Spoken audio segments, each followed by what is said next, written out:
நண்பர்களே, சிவபெருமானின் அருளைப் பெறுவதற்கு மிகச் சிறந்த காலம் பிரதோஷ காலம் என்பது நம் அனைவருக்கும் தெரியும். ஆனால் ஒவ்வொரு கிழமையிலும் வரும் பிரதோஷத்துக்கு ஒவ்வொரு சிறப்பு உண்டு.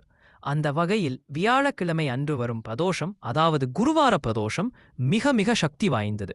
அதை பற்றித்தான் இந்த பதிவில் பார்க்கப் போகிறோம். அந்த குரு பகவானுக்கே ஆதி குருவாக விளங்குபவர் நம் சிவபெருமான்.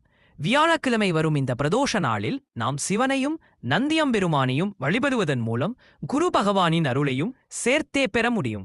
சித்தர்கள் இந்த பிரதோஷத்தை ஞானம் தரும் வாசல் என்று குறிப்பிடுகிறார்கள். குருவார பிரதோஷத்தை தரிசிப்பதால் கிடைக்கும் பலன்கள் என்னென்ன தெரியுமா? மாணவர்களுக்கு கல்வியில் இருக்கும் தடைகள் நீங்கும், ஞாபக சக்தி பெருகும், தேர்வில் வெற்றி பெற இந்த நாள் வழிபாடு சிறந்தது. நீண்ட நாட்களாக திருமணத் தடையால் அவதிப்படுபவர்கள் இந்த பிரதோஷ நாளில் நந்தி தேவருக்கு மாலை சாற்றி வழிபட விரைவில் கெட்டி மேளம் கொட்டும். பித்து தோஷம் அல்லது முன்னோர் சாபத்தால் குடும்பத்தில் நிம்மதி இல்லை என்று நினைப்பவர்கள் குருவார பிரதோஷத்தில் சிவனை வணங்கினால் பித்ருக்களின் ஆசி கிடைக்கும். நமக்கு தெரிந்தும் தெரியாமலும் இருக்கும் எதிரிகளின் தொல்லைகளும் கண் திருஷ்டிகளும் நீங்கி மனதைரியம் பிறக்கும். சரி, இந்த நாளில் எப்படி வழிபாடு செய்ய வேண்டும்? வியாழக்கிழமை குருவிற்கு உகந்த நாள் என்பதால் பிரதோஷ வேளையில் மாலை 4:30 மணி முதல் 6 மணி வரை சிவன் கோவிலுக்கு செல்லுங்கள்.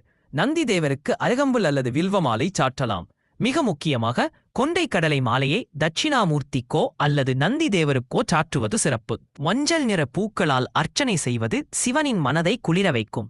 உங்களால் முடிந்தால் தயிர் சாதம் அல்லது கொண்டை கடலை சுண்டலை பக்தர்களுக்கு பிரசாதமாக வழங்கலாம். சித்தர்கள் வாழ்ந்த இந்த பூமியில் கிரகதோஷங்களை நீக்கி ஞானத்தையும் செல்வத்தையும் அள்ளித்தரும் இந்த குருவார பிரதோஷத்தை யாரும் தவறவிடாதீர்கள்.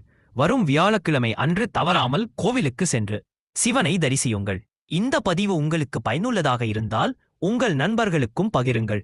இதுபோல ஆன்மீக தகவல்களை சித்தர்களின் வழியில் தெரிந்து கொள்ள மறக்காமல் நம்ம சேனலை சப்ஸ்கிரைப் செய்யுங்கள். நன்றி, வணக்கம். சிவாய நமः.